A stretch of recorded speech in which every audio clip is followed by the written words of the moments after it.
आमदार उत्तमराव जानकर यांनी जी पाणी संघर्ष यात्रा काढली, या यात्रेमध्ये आपण शिंगोर्णीपासून आज पिंपरी उंबरदेव या ठिकाणी आपण पोहोचलेलो आहात। संपूर्ण माळशिरस तालुक्यामध्ये ज्या ठिकाणी जाल त्या ठिकाणी आपण प्रहारचा पाठिंबा दर्शवत आहात। काय भावना आहेत तुमच्या, काय वाटतं तुम्हाला? नमस्कार, मी संजय पोळ, प्रहार संघटना अध्यक्ष माळशिरस तालुका।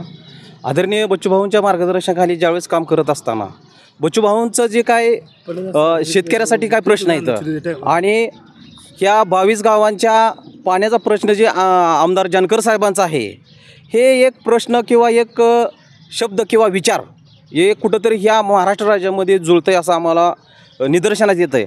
आणि बच्चूभाऊसुद्धा शेतकऱ्यासाठी धडपडत असतात किंवा शेतकरी कर्जमाफीसाठी धडपडत असतात।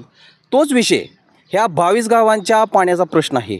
तर आदरणीय बच्चूभाऊंचा मागच्या 2 दिवसामध्ये जानकर साहेबांना फोन आला होता की मी तुमच्यासोबत आहे। आता तुम्ही पत्रकार बंधू, तुम्हाला सांगायचं आहे मला की महाराष्ट्र राज्यामध्ये वातावरण कसं आहे तुम्ही बघा। ही जी सत्तेमध्ये जे सरकार बसलं आहे यानं विरोधक ठेवलाच नाही। मग विरोधक म्हणून विरोधकाच्या वरचं आदरणीय बच्चूभाऊ आणि जानकर साहेब हे काम महाराष्ट्र राज्यामध्ये करत आहेत। आज भारत देश स्वतंत्र होऊन जवळजवळ 75 वर्ष पूर्ण झाली। का हो ह्या 22 गावांना पाणी नाही आतापर्यंत? आणि पश्चिम महाराष्ट्र समजला जातो की पूर्ण पाण्याचा समजला जातो। आज ह्या शिखर शिंगणापूरपासून तुम्ही शिंगोर्णीपर्यंत जर हा 22 गावांचा टप्पा जर बघितला तर मी जानकर साहेबांसंग पदयात्रा करत आहे। आमचे दिव्यांग बांधव ह्याच्यामध्ये पदयात्रा करत आहेत।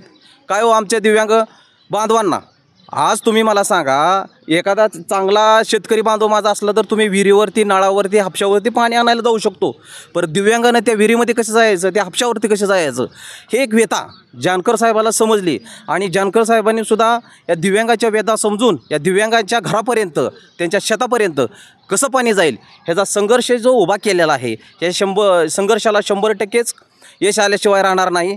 कारण की ज्या ज्या वेळेस संघर्ष असतो त्या संघर्षामध्ये तिरंगा झेंडा असतो आणि तिरंगाच्या झेंड्याचं एक असं कर्तव्य आहे किंवा एक त्याचं चिन्ह आहे की ज्यावेळेस तिरंगाच्या हातामध्ये उचलला जातो ते आंदोलन असू द्या किंवा तो पदयात्रा असू द्या, सक्सेस झाल्याशिवाय राहणार नाही। आणि अशा माध्यमातून आम्ही माळशिरस तालुक्यातले सर्व दिव्यांग बांधव, या 22 गावातील जे दिव्यांग बांधव आहेत, शेतकरी बांधव आहेत, ह्यांच्या पाठीशी खंबीरपणे उभा राहणार।